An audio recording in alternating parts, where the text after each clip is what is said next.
Please help me welcome Mark Lutter to learn more about special economic zones. Thank you. As mentioned, I am Mark Lutter, and I'm here to talk about the importance of special economic zones. So I'd like to thank the Seasteading Institute for inviting me to speak.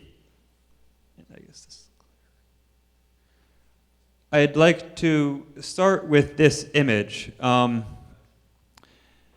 It's from a satellite, and it shows in the top left-hand corner is China, and the bottom right-hand corner is South Korea. And what is difficult to see is this part right here is North Korea. It has the lights of Pyongyang on, however, everything else remains dark.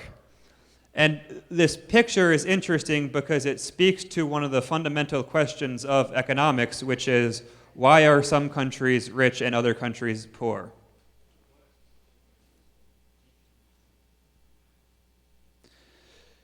So the Korean Peninsula is interesting. It's, in effect, a natural experiment. North and South Korea have the same history, they have the same culture, they have the same geography, they have the same language, and yet they have had very divergent economic outcomes. South Korea is an OECD country. It is very developed. They have many major industries, and North Korea oftentimes can barely afford to feed its own people. And the reason for the success of South Korea and the failure of North Korea can be broken down to rules, or what economists call institutions. So institutions are the man-made constraints on behavior. We can think there are environmental constraints. For example, there are rivers, there are mountains. There are also man-made constraints. What rules allow you to open a business, to trade, to invest, to interact with other people? Good rules can make a country rich, while bad rules can keep a country poor, and that is what we see with North Korea. We can think of several important large-scale rules. For example, the rule of law. Does a country act in a predictable manner, and does it follow the laws that it passes? We can see countries that are erratic. They scare away investment because the investors aren't sure whether that the project they invest in will be able to recoup that initial investment. Similarly, if countries do not follow their own rules they set out, this decreases investor confidence. On a more practical level, we can think about economic freedom. For example, how easy is it to register a business? How easy is it to hire somebody or fire somebody? If you can't fire somebody, for example, then it would be very difficult to hire somebody because you're not sure whether they perform well or not, and if they don't, then you're stuck with a long-term cost. Can you pay taxes easily? Is it simple to resolve a dispute when you go to the courts? Are they fair? Are they just? And are they efficient? So the World Bank Doing Business Index compiles information on how long it takes to register a business and what are some of the very costs involved. And I find this extremely interesting because it is often discounted and sometimes ignored when looking at the development of different countries. For example, in sub-Saharan Africa, registering a business takes 54% of per capita income. Now, if we consider Facebook, Mark Zuckerberg started Facebook in his dorm room. The per capita income of the United States is about $50,000. Most college students do not have $25,000 to start a business, and so if we had the same legal requirements to register a business as sub-Saharan Africa did, we almost certainly would not have Facebook. We probably would not have Google either. Additionally, it takes 93 hours to comply with state requirements to document exports and 107 hours to comply with state requirements to document imports. This reduces the level of trade, and this keeps Africa impoverished. Resolving disputes are also take more time, as well as require a larger percentage of the claim. So in Africa, if you have a dispute with an investor or somebody you're engaged in commercial interactions with, it takes nearly 2 years and 44% of the original claim, and most of these courts are hardly going to give you a fair outcome. Typically, the politically connected party will end up with better than otherwise possible deal. And so we can think there's the traditional way to change these rules is on a national level. You have a government that passes a law that says, all right, we're going to use a new type of bankruptcy law, or instead we're going to have a new tax law. A special economic zone is a different way to change these rules. So rather than take the entire country and say we're going to have a new set of rules on this entire country, it says we're going to take an area of this country, and instead of imposing this new rule system on the entire country, we're going to test out and we're going to see how this new rule system works in a limited area. And so typically, a special economic zone is approached by saying, okay, a country has a total bundle of laws. Let's think about how we can improve these laws on the margin. So we can lower taxes, we can simplify business registration, we can expedite customs.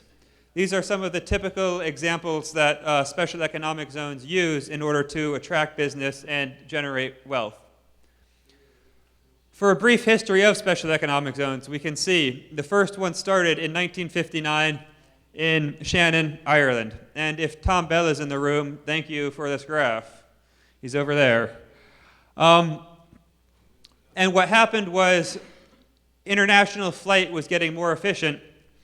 So the airport in Shannon, Ireland was being passed over, and they needed a way to continue to have people stop and continue to have investments. There was slow growth until China created 4 special economic zones, including Shenzhen, in 1980, at which point the growth of special economic zones accelerated. So China's economic growth, which raised 700 million people out of poverty, is largely attributable to these special economic zones. They were unable to have these national level reforms, and so they were inspired by Hong Kong to create Shenzhen and 3 other special economic zones near Hong Kong to attract investment. Why special economic zones? So they're able to implement reforms that are politically infeasible on a national level. Sometimes there are special interest groups that can block otherwise beneficial reforms, and special economic zones offer the ability to try these reforms out. They can also experiment. If you're unsure about what the outcome of a particular reform can be, you can do a test run in a special economic zone, and if it's successful, you can then bring it out to the rest of the country. There are several different types of special economic zones, and I'm going to skip through this slide because I'm running out of time a little bit. So Shenzhen is one of my favorite examples. It was founded in 1980. It had a population of 30,000 people. Now the population is 18 million. In the first year of its existence, China had a population of 1 billion people, and Shenzhen, a small fishing village, attracted more foreign direct investment than the rest of China combined. Now it's the manufacturing capital of the world. Dubai has 30 different special economic zones. So the Dubai International Financial Center was founded in 2004. It brought in common law because people realized, the Dubai government realized that Dubai is a new country. People aren't sure whether if they invest millions of dollars there, their contracts will be respected and they'll be able to recoup their investment. Within a 15-year period, because they brought in common law, Dubai became one of the top financial centers of the world. So to conclude, I'd like to go over what are some of the best practices of special economic zones. Special economic zones should have good linkages with the broader economy. Well, they can be islands, but they shouldn't be islands lacking commerce. The traditional model in the 50s and 60s was to build a small special economic zone that would only trade internationally and not relate to the broader economy. So it's very important that they are able to trade with the economy and bring in best practices and ensure that the rest of the local environment is benefiting. The regulatory framework is also extremely important. They need to have a regulatory framework that is good for attracting business. So there should be low taxes, and there should be businesses should be easy to register and easy to start. There should be dispute resolution that encourages investors to do business there, as well as adaptable. In case the business environment changes, they should be able to update to the new business environment for their regulatory framework. Lastly, it's important for them to be privately developed. The government often lacks the incentives to choose a proper location for special economic zones or to ensure that they are effective in attracting investment. However, the private sector, because it has a clear profit and loss mechanism, tends to be much more careful about choosing the right location and administering the zone because they want to provide a good service at a low price to stimulate the economic activity that's necessary to make the zone a success. Thank you.